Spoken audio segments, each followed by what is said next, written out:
আমাদের কাছে একটা ফিল্টার পেপার আছে। তো প্রথমে আমরা কি করব, এই ফিল্টার পেপারটাকে এইভাবে 4 ভাঁজ করে নেব, এই ফানেলের শেপ, ঠিক আছে। এবং ফানেলের শেপ করে নেওয়ার পর এখানে এইভাবে ফিল্টার পেপারটাকে প্লেস করতে হবে, ঠিক আছে, কোথায়, ফানেলের মধ্যে। এবং ফিল্টার পেপারটাকে আমরা প্রথমে একবার ভিজিয়ে নেব।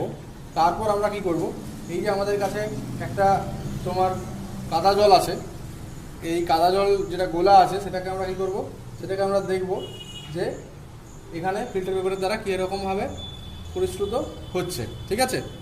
তো ফিল্টার পেপারটা ভিজিয়ে নিয়েছি, ঠিক আছে।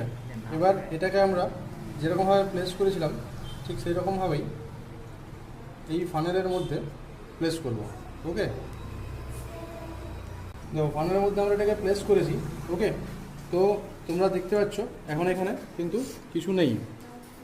এটাকে এইভাবে ধরো, তাহলে ব্যাকগ্রাউন্ডে বুঝতে সুবিধা হবে। এইভাবে ধরে রাখো, ঠিক আছে। দেখো এখানে আমরা একটা দেখতে পাচ্ছি টেস্ট টিউবে কাদা জল আছে, ঠিক আছে। তো আমরা এবার এটা কী করবো, এই যে ফিল্টার পেপার দেওয়া আছে যে ফানেলে, সেই ফানেলে কিন্তু আমরা এখানে ঢেলে দেবো, ঠিক আছে। তো দেখো ঢালার সাথে সাথে এখানে কিন্তু পরিষ্কার জলটা বেরিয়ে আসছে, ঠিক আছে। ওপরে আছে কাদা জল, পুরো পরিষ্কার জলটা কিন্তু বেরিয়ে আসছে, দেখতে পাচ্ছ সবাই।